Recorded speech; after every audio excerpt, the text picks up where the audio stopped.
Bagi warga desa Sukamaju, Raka Pratama hanyalah seorang TKI biasa yang merantau ke Arab Saudi demi mengadu nasib. Tetapi mereka tidak pernah tahu bahwa di balik jaket jeans lusuh dan wajah penuh debu itu tersembunyi seorang miliarder muda, pemilik perusahaan ekspor internasional yang namanya mulai diperhitungkan di dunia bisnis. Selama 5 tahun Raka Pratama menahan diri, membiarkan hinaan dan cibiran menghujam dirinya hanya demi satu hari ini. Hari ketika ia pulang dengan niat membungkam. Mulut-mulut sombong dengan hasil kerja kerasnya sendiri. Namun ia sama sekali tidak menyangka bahwa kejutan yang ia siapkan justru dibalas dengan kenyataan pahit saat matanya menyaksikan penderitaan Ibu Sari Wulandari, ibu kandungnya, di rumah mewah yang ia bangun dari hampir seluruh gaji dan keuntungan bisnis ekspor yang setiap bulan ia kirimkan kepada Ayu Lestari, istrinya. Di saku jaket lusuh itu tersimpan sebuah kartu ATM berisi saldo miliaran rupiah hasil jerih payah siang dan malam, dan sambil tersenyum kecil Raka Pratama melangkah menyusuri gang sempit menuju rumahnya. Membayangkan wajah terkejut Ayu Lestari dan senyum bahagia Ibu Sari Wulandari. Sementara jaket jeans pudar yang ia kenakan sengaja dipilih sebagai saksi bisu awal perjuangannya karena ia ingin tahu apakah keluarganya masih mampu menyambutnya dengan tulus meski penampilannya tampak seperti orang susah. Langkahnya terhenti di depan sebuah rumah mewah 2 lantai bercat putih bersih dengan pagar besi tinggi berukir. Mahal, hatinya dipenuhi rasa bangga karena hampir 90% penghasilannya ia sisihkan untuk membangun rumah ini agar ibunya bisa tinggal nyaman di kamar berpendingin udara. Namun alisnya tiba-tiba berkerut saat dari dalam terdengar musik keras dan tawa ramai sementara di garasi terparkir beberapa mobil mewah yang bukan miliknya. Membuat Raka Pratama merasa asing di rumah sendiri dan mencoba berpikir positif bahwa mungkin Ayu Lestari sedang arisan. Sehingga ia memilih masuk lewat pintu samping menuju dapur agar tidak merusak suasana pesta dan berharap bisa memeluk Ibu Sari Wulandari diam-diam terlebih dahulu. Aroma rendang Padang, opor ayam Jawa, dan kue-kue mahal langsung menyambutnya, membuat perutnya yang belum terisi sejak pagi berbunyi.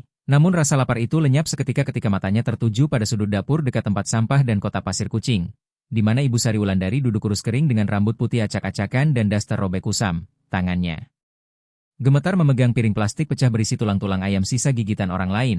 Sementara di sampingnya seekor kucing Persia gemuk bernama Milo dengan santai menikmati makanan kucing mahal dari mangkuk bersih. Suara lirih Ibu Sari Wulandari yang berkata bahwa ia lapar sambil berusaha mengambil sisa kulit ayam membuat kaki Raka Pratama seolah kehilangan tenaga. Dadanya sesak oleh pertanyaan kemana perginya uang ratusan juta rupiah yang ia kirim setiap bulan dan di mana Ayu Lestari yang berjanji merawat mertuanya, hingga tiba-tiba pintu dari ruang tengah terbuka kasar dan seorang perempuan muda bergaun merah mencolok penuh perhiasan emas melangkah masuk dengan wajah garang, yaitu Ayu Lestari, cantik namun bermata dingin, yang dengan suara melengking menghina Ibu Sari Wulandari hingga tulang ayam itu terjatuh dari tangannya ke lantai. Tubuh Ibu Sari Wulandari gemetar ketakutan sambil memohon lirih bahwa ia hanya lapar. Tetapi Ayu Lestari dengan nada tajam berkata bahwa para sosialitas sedang berkumpul dan ia tak mau dipermalukan jika melihat mertuanya mengais tulang seperti pengemis, lalu melangkah maju dan menendang piring plastik di tangan Ibu Sari Wulandari hingga terlempar ke dinding dan pecah. Tulang-tulang ayam berserakan di lantai sementara Ayu Lestari menghardik bahwa jatah makan hanya sekali sehari itu pun setelah mencuci piring.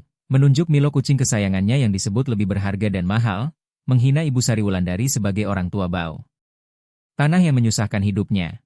Air mata Raka Pratama tertahan melihat ibu yang melahirkannya diperlakukan lebih rendah dari binatang.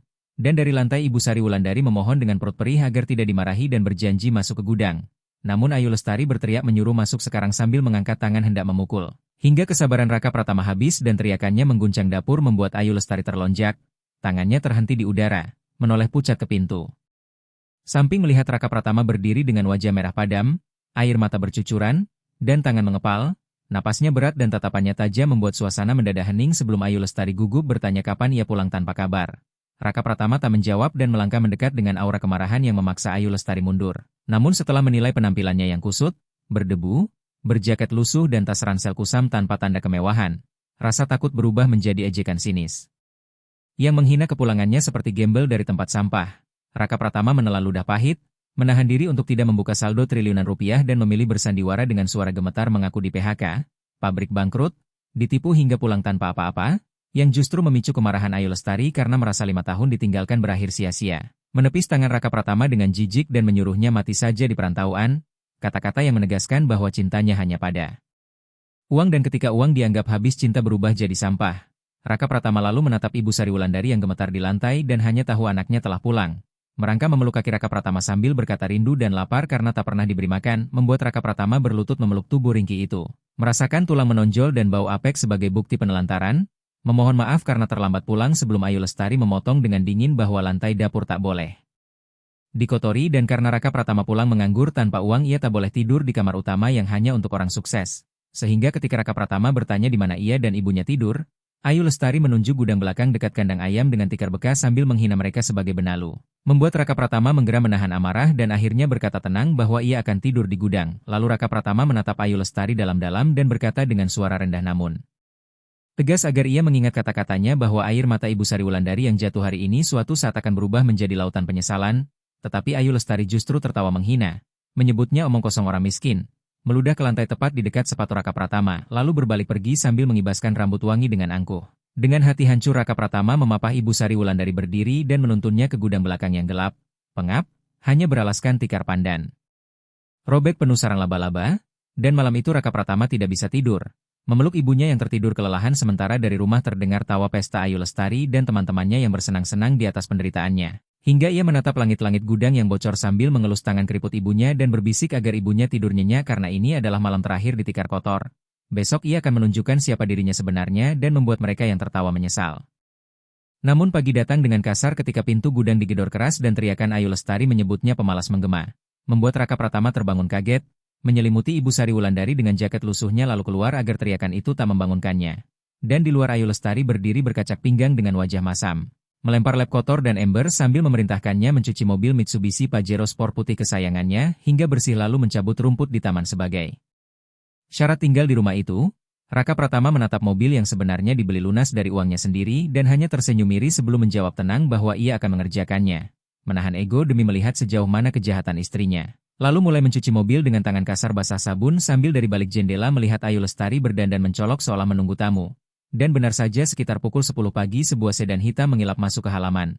Seorang pria rapi, berbatik sutra dan sepatu kulit turun dari dalamnya, yaitu Bima Santoso, lelaki yang sering dibicarakan tetangga karena kerap datang saat Raka Pratama tak ada, disambut Ayu Lestari dengan senyum genit sambil bergelayut manja.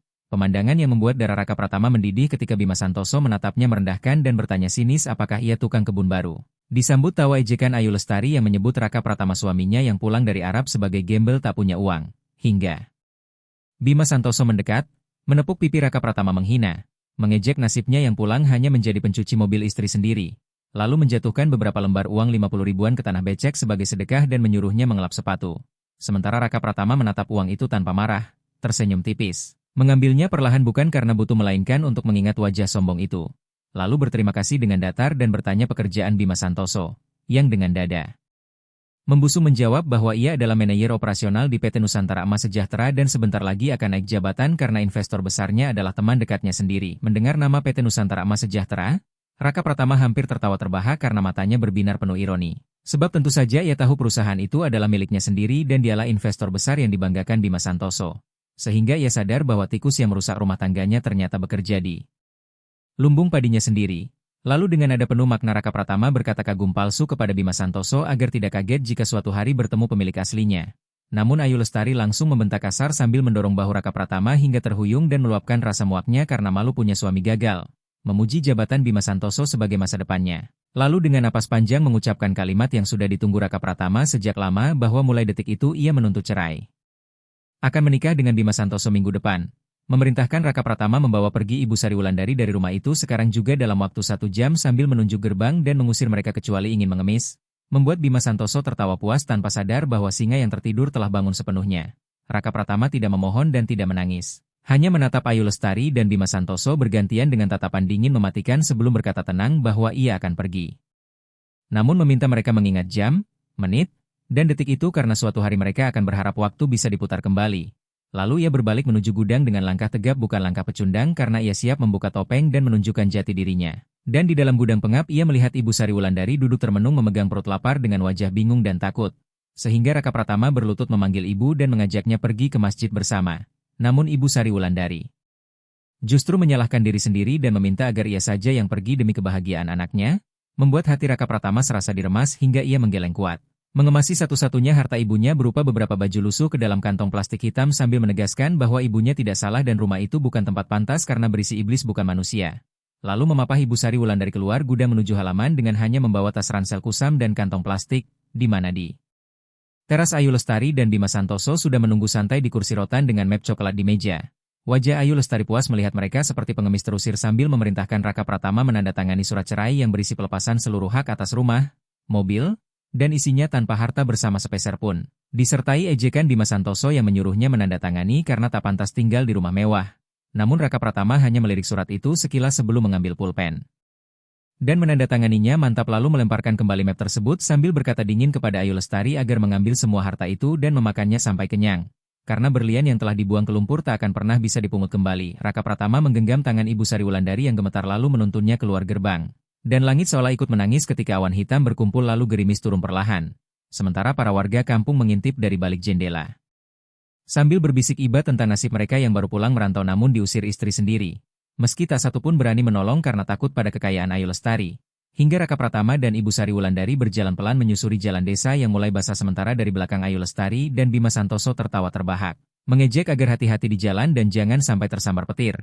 Tetapi sekitar 50 meter kemudian terdengar suara mesin yang sangat halus namun bertenaga, bukan motor dan bukan mobil biasa. Ketika dari ujung jalan desa muncul iring-iringan 5 mobil mewah hitam mengilap Toyota Alphard terbaru yang membelah jalan sempit membuat warga terperangah dan Ayu Lestari serta Bima Santoso ikut melongo sambil menduga-duga apakah itu pejabat atau investor besar. Sampai kelima mobil itu melambat dan berhenti tepat di samping Raka Pratama dan Ibu Sari Wulandari yang kehujanan sehingga suasana mendadak sunyi hanya diisi suara gerimis. Lalu pintu mobil terdepan terbuka dan Pak Hendra Wijaya turun dengan setelan jas hitam rapi dan dasi kupu-kupu sambil membawa payung besar. Berlari kecil tanpa peduli sepatunya berlumpur. Kemudian membungkuk 90 derajat di hadapan Raka Pratama dengan hormat bak menghadap raja dan menyampaikan permohonan maaf karena terlambat menjemput serta rapat pemegang saham menunggu keputusan tuan. Membuat Raka Pratama berdiri tegap mengusap wajah basah hujan dengan aura kepemimpinan yang seketika terpancar. Saat ia menatap Ayu Lestari dan Dimas Santoso yang kini kaku ternganga. Lalu tersenyum kemenangan dan memerintahkan Pak Hendra Wijaya membuka pintu karena ibunya tak boleh kedinginan. Sehingga pintu geser Toyota Alphard terbuka menampilkan interior mewah berlapis kulit krem dan cahaya hangat yang membuat Ayu Lestari gemetar dan lututnya lemas sementara Bima Santoso pucat berkeringat dingin karena tahu persis itu mobil dinas pemilik utama tambang emas, hingga dunianya runtuh dan rokoknya jatuh ke tanah saat ia berbisik tak percaya. Namun kenyataan tak terbantahkan ketika Raka Pratama baru saja mendudukan Ibu Sari Wulandari di kursi empuk lalu berdiri di samping pintu dipayungi asistennya, menoleh perlahan kepada dua manusia basah kuyup itu. Melepas jaket denim lusuh dan melemparkannya ke tanah becek di depan kaki Ayu Lestari hingga tampak kemeja bermerek rapi dan jam emas berkilau di pergelangan tangannya. Memancarkan wibawa sejatinya sebelum bertanya dingin ada apa lagi. Membuat Bima Santoso tergagap meminta maaf dan memohon agar tak dipecat karena cicilan menumpuk, yang dijawab Raka Pratama dengan senyum miring sambil melangkah maju menegaskan bahwa mulai besok Bima Santoso dilarang menginjakan kaki di kantornya karena dipecat tidak hormat. Ditambah pemberitahuan bahwa tim audit telah menemukan manipulasi laporan keuangan dan esok polisi akan menjemputnya di rumah kontrakan. Membuat Bima Santoso langsung lemas. Kaki Bima Santoso tak sanggup menopang tubuhnya hingga ia jatuh terduduk di aspal basah sambil menangis terseduh. Lalu kini giliran Ayu Lestari yang maju dengan wajah memelas penuh air mata palsu mencoba meraih tangan Raka Pratama. Memanggilnya dengan manis dan bersumpah bahwa semua hanya candaan dan ujian cinta. Memohon agar tidak bercerai demi Ibu Sari Wulandari. Namun Raka Pratama menepis tangannya dan berkata dingin bahwa ketika ibunya tidur di gudang kotor ia dianggap bukan manusia. Sementara kini Ayu Lestari berani mengklaim rumah dan mobil dibangun bersama. Sehingga Raka Pratama memotong tegas bahwa semua itu dibangun dengan uangnya dan tanah rumah masih atas nama almarhum ayahnya sehingga secara hukum milik Ibu Sari Wulandari. Membuat wajah Ayu Lestari pucat ketika Raka Pratama menegaskan bahwa besok pengacaranya akan datang untuk mengusirnya tanpa membawa apapun dan menyarankan meminta bantuan pacar kaya yang kini menganggur. Sementara Bima Santoso masih terdiam di aspal. Lalu Raka Pratama menarik napas panjang dan mengucapkan perpisahan terakhirnya bahwa istrinya telah mati saat menendang piring makanan ibunya kemarin.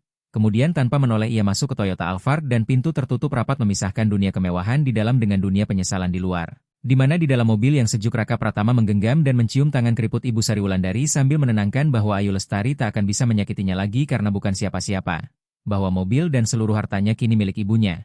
Lalu menyuapi roti lembut dan berjanji tak akan ada lagi air mata sedih karena mereka akan pulang ke rumah baru di kota dengan hidup berkecukupan, membuat Ibu Sari Wulandari menangis syukur memuji Tuhan. Sementara mobil mewah itu melaju meninggalkan halaman rumah Ayu Lestari tanpa menoleh, membiarkannya meraung di tengah hujan dan lumpur. Dan beberapa hari kemudian Ibu Sari Wulandari terbangun di kamar luas hangat beraroma wangi dengan cahaya pagi masuk lembut, melihat segelas air hangat dan obat tersusun rapi hingga berbisik ini rumah Raka Pratama. Disusul Raka Pratama masuk membawa bubur hangat dan teh manis, bercanda memanggil ibunya Ratu. Berlutut menegaskan bahwa ibunya bukan miskin melainkan terlalu baik dan kini ia yang akan menjaga. Menyuapi perlahan seolah menebus semua luka lama. Sementara di tempat lain Ayu Lestari duduk di emperan toko dengan rambut kusut dan pakaian kotor. Ponsel mati dan akses terputus. Menyadari Bima Santoso telah pergi dan bahwa yang benar-benar ia kehilangan bukan rumah atau uang melainkan manusia paling tulus yang pernah mencintainya dan itu tak pernah bisa dibeli kembali.